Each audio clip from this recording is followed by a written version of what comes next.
Hello दोस्तों, इस video में मैं आपको बताने वाला हूँ भिन्न का जोड़ घटाओ गुणा भाग। एक ही वीडियो में मैं आपको चारों जो है बताने वाला हूँ। तो ऐसी वीडियो के लिए चैनल को सब्सक्राइब कर देना। वीडियो अच्छी लगती है तो वीडियो को भी लाइक कर देना, ताकि ऐसी अमेजिंग वीडियो आपको इस चैनल पर मिलती रहे।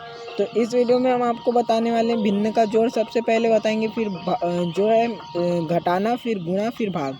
अगर आप जोड़ को अच्छे से सीख लेते हैं, यानी भिन्न का जोड़ना अच्छे से सीख लेते हैं, तो फिर आप बाकी भी सीख जाएंगे। तो देखते हैं, हम पहला क्वेश्चन हमारे पास हमने ले लिया है। तो देख सकते हैं इस तरीके से। तो सबसे पहले आपको इसमें बेसिक चीज़ ये पता होना कि ऊपर वाली जो संख्या होती है उसे अंश कहते हैं, और नीचे वाली संख्या जो होती है उसे हर कहते हैं। तो नीचे वाली संख्या इसमें दी कितनी है? 2 3 3। तो 2 3 3 का आपको जो है सबसे पहले एलसीएम ले लेना है, यानी कि लघुत्तम समापवर्तक ले लेना है, एलसीएम। फिर आपको इसका लघुत्तम समापवर्तक कुछ इस तरीके से लेना है, इसे लिखना है 2 3 3 और इसे भाग देना है। तो ये जो है 3 में भाग नहीं जाएगा 2 का, इसलिए हम 3 को जैसे के वैसे लिखेंगे। फिर हम 3 से जब भाग देते हैं इसे, तो ये पूरा 1 1 1 आ जाएगा। तो जो हमारे पास 2 और 3 आ गया, उस 2 और 3 का आपको आपस में गुणा कर देना है। तो अब जब 2 और 3 का गुणा करोगे, 2 × 3, तो ये जाएगा 6।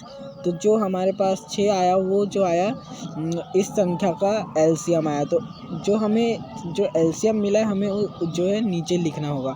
फिर उसके बाद क्या करना होगा? सबसे पहले देख सकते हो 4/2 दिया है, तो उसका जो नीचे वाली संख्या है यानी 2 को आपको भाग देना है 6 से, क्योंकि हमारे पास कितना एलसीएम आया? 6 आया है। तो इस तरीके से आपको भाग दे देना है। तो भाग देने पर आपके पास कितना आंसर आ जाएगा? तो आ जाएगा आंसर ये 3 आ जाएगा। तो आपको क्या करना है? यहाँ सिंपली से 3 लिख देना है, 3, और इसमें गुणा का चिन्ह लगा के आपको ऊपर वाली संख्या को लिख देना है। ऊपर वाली संख्या थी 4 और बीच में प्लस का चिन्ह, तो प्लस का 6। फिर आपको इस 3 से इस 6 को जो है फिर भाग देना होगा। किस तरीके से भाग देंगे? भाग देंगे तो ये जो है आंसर आ जाएगा हमारे पास। जब हम 3 से 6 को भाग देंगे तो आ जाएगा 2। फिर क्या करना है आपको? इसको भाग देने के बाद जो हमको 2 मिलता है उसे लिख देना है इस तरीके से 2, और गुणा का चिन्ह लगा के आपको ऊपर वाली संख्या यानी 3 को लिख देना है। फिर प्लस का चिन्ह है तो प्लस लिख देना है।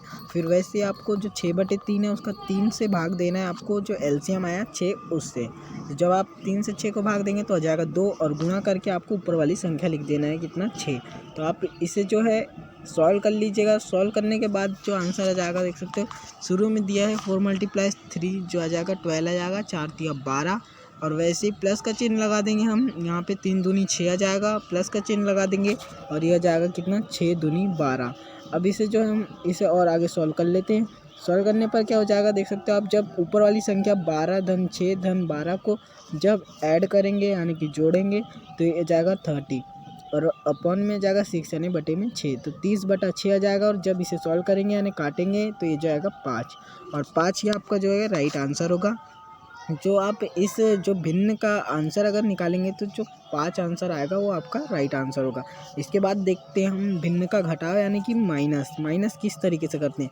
जैसे हमने प्लस किया वैसे ही माइनस करते हैं। प्लस में बस हमें प्लस करते जाना पड़ता है, माइनस में हमें माइनस करते जाना पड़ता है। तो इसका जब हम उसी तरीके से करेंगे, सबसे पहले एलसीएम निकालेंगे नीचे वाली संख्या का, तो 6 आ जाएगा।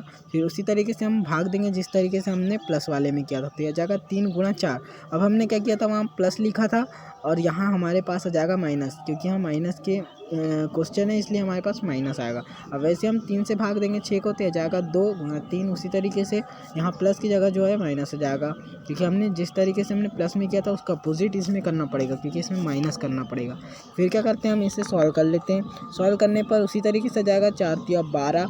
वहाँ पे प्लस था पहले वाले क्वेश्चन में, पर यहाँ आ जाएगा माइनस। उसी तरीके से -6 और -12 बटे में जो आ जाएगा 6 आ जाएगा। तो इससे आप अगर और आगे सॉल्व करेंगे तो देख सकते हो -6 और -12 पहले आपको इसे सॉल्व करना पड़ेगा, क्योंकि बोर्ड मास के नियम के से आपको सबसे पहले जोड़ना पड़ेगा। तो माइनस और माइनस को आप जोड़ेंगे, तो जब आप इसे जोड़ेंगे तो ये हो जाएगा कितना?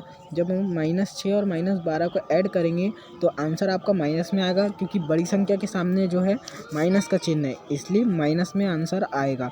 और माइनस में कितना आएगा? 12 और 6 को जब आप ऐड करेंगे तो 18 आएगा, -18।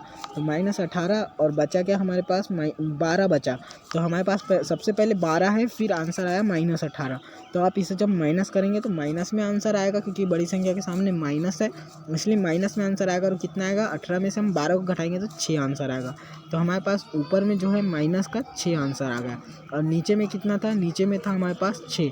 तो 6 से हम जब 6 को कैंसिल आउट करेंगे तो ये जाएगा -1, और इसका आंसर जो होगा नेक्स्ट हम क्वेश्चन लेते हैं जो गुणा का, और फिर उसके बाद हम करेंगे जो सॉल्यूशन भाग का।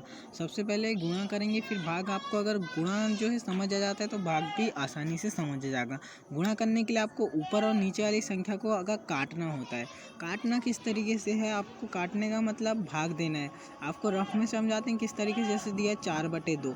4/2 को हम काटेंगे तो 2 से हम काट सकते हैं, 2 दूनी 4 हो जाएगा, तो ऊपर आ जाएगा कितना आंसर, 2 आ जाएगा।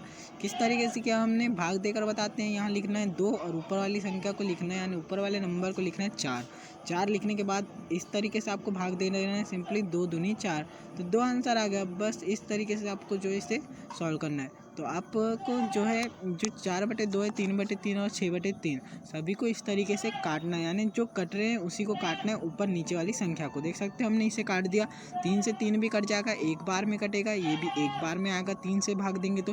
अब हम 6/3 करते हैं तो ये जाएगा 2/1, क्योंकि 3 दूनी 6 और 3 एकम 3 आ जाएगा।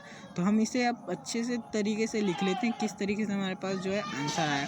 देख सकते हो ऊपर में 2 और नीचे में क्या बचा, 1 बचा, कुछ नहीं है इसका मतलब। ऊपर में इसमें बचा 1 और नीचे में क्या बचा, 1 बचा। फिर वैसे इसमें 2 बचा और इसमें 1। तो इसमें जो है मल्टीप्लाई का चिन्ह जो है हम लगा देते हैं, गुणा का चिन्ह। अब इसे सॉल्व करेंगे, सॉल्व करने के बाद कितना आंसर जाएगा, हम इसमें 2 का 1 में गुणा करेंगे और फिर उसका गुणा 2 में करेंगे तो जाएगा 2 एकम 2, और फिर जो 2 का गुणा 2 में करेंगे तो जाएगा 4, और गुणा में बटे में जो है 1 आंसर आ जाएगा। तो इसे 4/1 लिखे या 4 लिखे कोई फ़र्क नहीं पड़ता, जो है 4 इसका आंसर ही होगा। तो यही है इसका आंसर। अब उसी तरीके से हम भाग विधि को भी देखते हैं, क्योंकि भाग विधि जो है थोड़ा सा इसमें प्रॉब्लम जाएगा आपको। सबसे पहले करना क्या रहता है, सबसे पहले जो भिन्न दिया 4/2 से जैसे कि वैसे लिख लेना है। उसके बाद भाग है, तो आपको भाग किस तरीके से करना है, बहुत से लोग कंफ्यूज होते हैं। तो आपको भाग नहीं करना है, यहाँ लगा देना है गुणा का चिन्ह। अब गुणा का चिन्ह लगाने के बाद उसके बाद की जो संख्या यानी 3/3 उसको पलट देना है। पलट देने का मतलब ऊपर वाली संख्या नीचे जाएगी और नीचे वाली संख्या ऊपर जाएगी। वैसे ही हम देखते हैं 6/3, उसमें भी इसी तरीके से करना है, यानी कि 6 ऊपर में है तो वो नीचे आ जाएगा, और 3 नीचे में है तो वो ऊपर चल जाएगा, यानी कि हमको संख्या को पलट देना है। पलट देने के पास देख सकते हो आपको गुणा वाला जो है, भिन्न का गुणा वाला जो आपको क्वेश्चन मिल गया। अब आप इसे सॉल्व कर सकते हैं जिस तरीके से मैंने आपको पहले बताया, उसी तरीके से आप इसमें भी सॉल्व कर सकते हैं। 3 से 3 कैंसिल आउट करोगे, फिर आप देख सकते हो 4 से 2 को भी कैंसिल आउट करोगे तो ये 2 बार में जाएगा। ये जो है 6 से कर सकते हैं आप इसे 2 बार, और ये 3। अब देख सकते हो इस 3 से इस 3 को कैंसिल कर सकते हो। अब क्या बचा, 2 और 2, 2 के बटे में 2, तो 2 को 2 से कैंसिल, तो ये आंसर आ जाएगा 1, और यही जो है इसका राइट आंसर है।